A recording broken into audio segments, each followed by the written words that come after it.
Hi everyone, it's Mr. Banish, and in this video we're going to take a look at the structure of an atom. So to start with, I thought it would be best if we just go through some basic definitions. So a proton is going to be a positively charged particle, okay, and we'll give that a plus.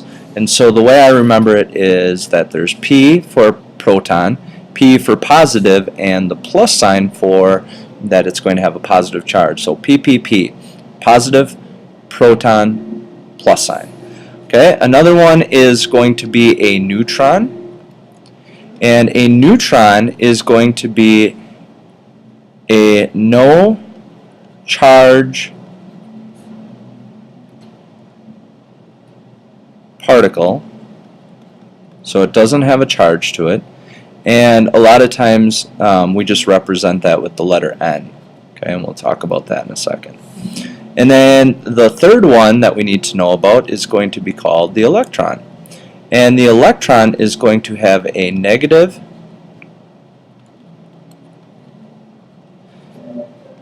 charged particle, and that is going to have a negative symbol to it. Alright, so we can actually turn these into a chart to kind of help us. So we could refer to these as particles, and we could say that there's going to be a symbol, and we could also say that there's going to be a relative charge.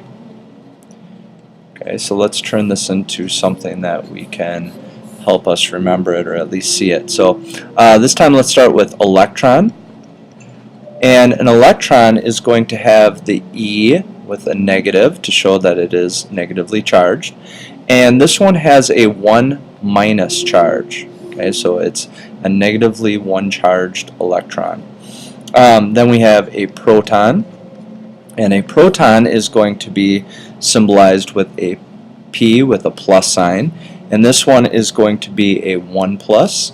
And then you can have a neutron, which is going to be an N, and then it is going to have a charge of 0. So showing again that it's not positive or negatively charged. So that's kind of the basic terms that we're going to use when we're talking about the atom. So let's actually draw the atom for a second so we can become familiar with what these look like. So let's start by putting the center of the atom. Okay, we know that the center is going to be called the nucleus, and the nucleus is responsible for holding the protons, or positively charged. So we're going to see that the protons are found inside the nucleus, and we're also going to see the N's, which are going to be neutrons, are also going to be found inside of the nucleus. So the nucleus holds the neutrons and the protons. Now outside of the nucleus we have this area that we will refer to as being the electron cloud. And in the electron cloud we start to see that there are different orbitals where, we'll call those orbitals, the electrons are found. Okay, again represented with the E and the negative sign. And so this is kind of just a basic onion look of an atom. So we see that there's protons and neutrons that are found inside the nucleus, and the electrons are on the outside, found in the electron cloud.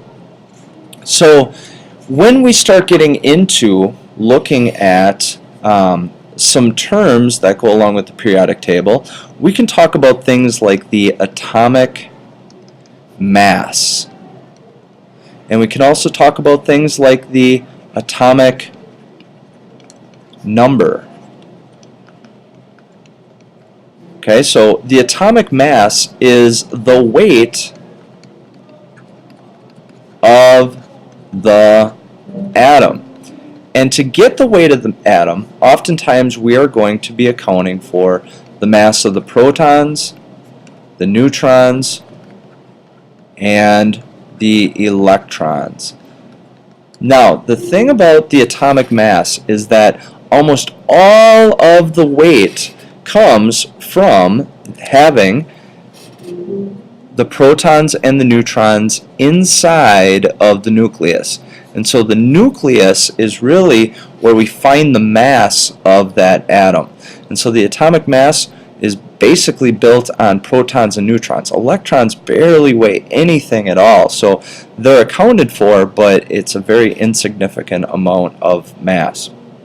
The atomic number is going to be the number of protons found inside the nucleus. Okay, so let's start applying these concepts to our periodic table. Okay, atomic mass and atomic number.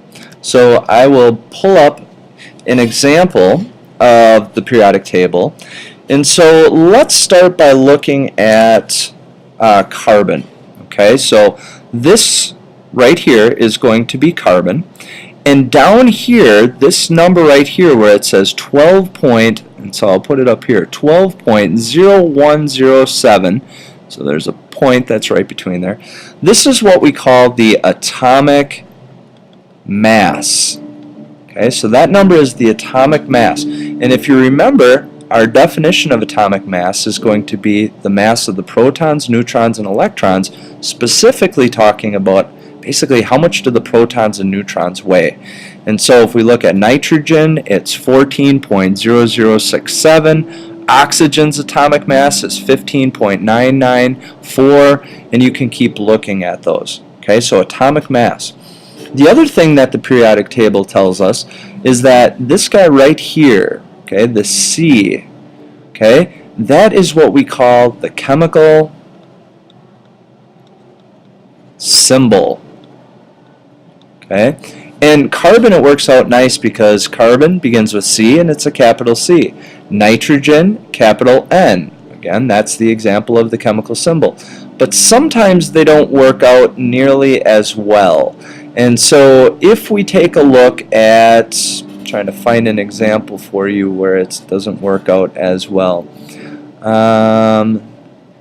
So let's see, there's going to be one here. Just trying to find one that will give you, here, tin, for example. Okay, tin obviously begins with a T, but the chemical symbol for tin is actually SN. And so you can see that there's going to be times where they have different names. And a lot of that comes back to the time when these elements were discovered. They used Greek and Latin as their language, and so they're going to have different ways of spelling things and kind of a different language, so to speak. And so that chemical symbol is going to be on the periodic table of elements as well. Another thing that we're going to be able to see on the periodic table of elements is these numbers that are right here, this 5 and this 6 and this 7 and 8 and so on. What these numbers are going to be the atomic number. And we define that on the previous thing as being the number of protons that are in the nucleus. So the number of protons that are inside the nucleus. And for atoms, oftentimes we're going to see that it is going to have the same number of protons and electrons. So in our example of carbon, carbon has the atomic number of 6, which means that there's going to be 6 protons that are inside of the nucleus. If there's 6 protons, that means that there's 6 positive charges. So we would expect that on the outside that there is going to be 6 electrons to match up, so that way the atom isn't going to have a positive or a negative charge. Okay, same thing with nitrogen. This is the atomic number. We would expect 7 protons inside of the nucleus and 7 electrons on the outside. And we'll talk about neutrons in a second. Those are going to be a little bit different. When those numbers change, they're actually called an isotope. All right, but we'll talk about that in a second. So while we're taking a look at the periodic table of elements, we will see that there is going to be different elements based on what is going to be the atomic numbers. All right, so it's hard for you to see this, but this is in your textbook. You'll see that there are numbers like the number 1 over here. This is going to be hydrogen. If we go all the way over here, this element, and I can't get my my marker over there, but it's basically helium way over here where it's the number 2. Then it comes back over here to 3, which is going to be lithium, and then beryllium, and boron, and carbon, and nitrogen. And what you're seeing is that each time that you move across the periodic table in what we are going to call the periods, it is going to increase based on the number, the atomic number. And so going across, so going this way, and this way, and this way, these are going to be called the periods. Okay, so we'll refer to them as periods. If we're going up and down, so if we're going back to carbon, and this obviously goes all the way across too, I just stopped drawing it, but it would go all the way to the end. But if we're going up and down, this is going to be called a group. Okay, so this is called a group. And so this is a group, and this is a group, and this is a group. So as we move across the periods, what we're seeing is that it increases based on the atomic number. And so the periodic table, how is it aligned? It is aligned based on the atomic number. All right? And we also discover that we start to see that there is going to be increase in the number of protons. The other thing that happens is as we move across and down, so as we move across the periods and down in the groups, we see that the atomic mass is also going to continue to get bigger, which means that the atom itself is getting bigger. All right? And we're almost done, so let's go back and quickly, let's pull up carbon for a second. All right, so let's take a look at carbon. And actually, we can do it right on here. So carbon is going to have this atomic number of 6. And so, since we learned early on that there's going to be a rule, so if we're talking about the first orbital, it can hold a maximum of 2 electrons. Okay, so it can hold a maximum of 2 electrons. The second orbital can hold up to 8 electrons. And the same thing continues on. The further down that you go in terms of orbitals, it stays at the number 8. So you need to remember the number 2 in the first orbital and the number 8 in the second or third or fourth and continuing on orbitals. They're going to have 8 electrons that can be found in there. So let's take that number 6 for a second. And so if we take, and let's move it over to the other side here for a second. So let's take that carbon atom. So let's make this 6. Let's put carbon, and let's put C, and let's put 12.011. Alright, so we know this is going to be the atomic number, which tells us the number of protons in the nucleus. And we know that this number down here is going to be the atomic mass. This again, that C, is going to be the chemical symbol.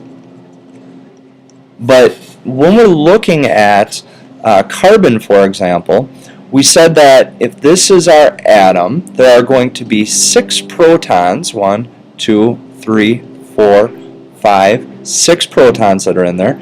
And for the sake of this, we'll put 6 neutrons inside, 1, 2, 3, 4, 5, 6. And so we said that there's going to be an electron cloud with orbitals around the outside. So there's one orbital. There's the second orbital. And so let's just start with 2. And we said that in that first orbital it can hold a maximum of 2 electrons.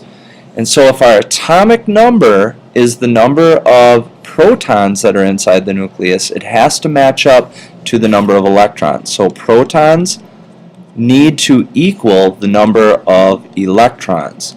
Okay, so if there's going to be 6, it means we need to have 6 electrons on the outside. But remember, we can only hold 2 in that first orbital.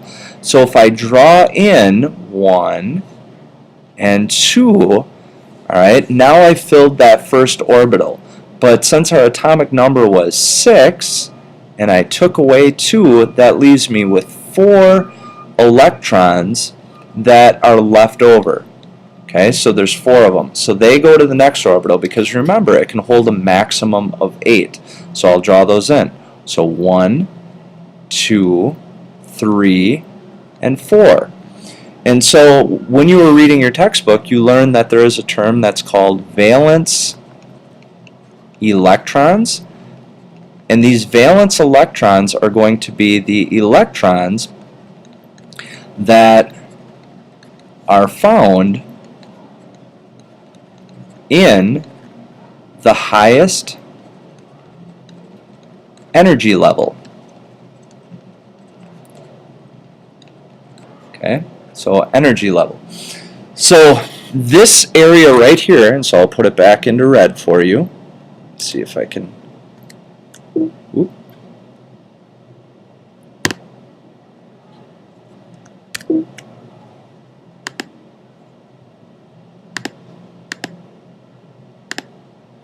So if I can put this in here for you, is going to be, let's switch our colors here. Alright, so this area here, 1, 2, 3, 4, is the highest energy level that exists that is going to be there. And so what we would say is that the valence electrons for carbon, the ones that are in the highest energy level, is the number 4. And so when we use these valence electrons, we actually demonstrate them by doing something that's called the Lewis dot diagram. So we put the chemical symbol, which is C, and then we put the valence electrons around. And what I suggest you doing is going around clockwise. So we have 1, and we just put a dot above it. So that's 1. We got rid of that one. 1, that goes right above there. And then we'll get rid of this one and put it right here. And the last one goes right here.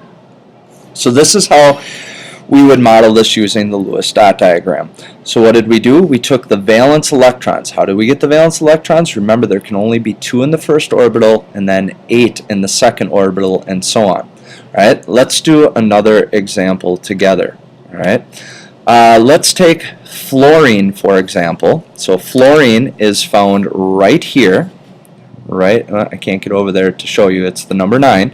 Okay, so let's take fluorine. So number 9. So here we go. Fluorine, number 9. Fluorine. Okay, and so we know our rule. First orbital equals 2 electrons. Second orbital, and so on, is going to be able to hold 8 electrons. So if I draw my nucleus and I put in my 9, so I'll just demonstrate this in color. 1, 2, 3, 4, 5, 6, 7, 8, 9. Let's do it in a different color for the neutrons. Oops. For the neutrons, let's do that in blue this time. 1, 2, 3, 4, 5, 6, 7, 8, 9.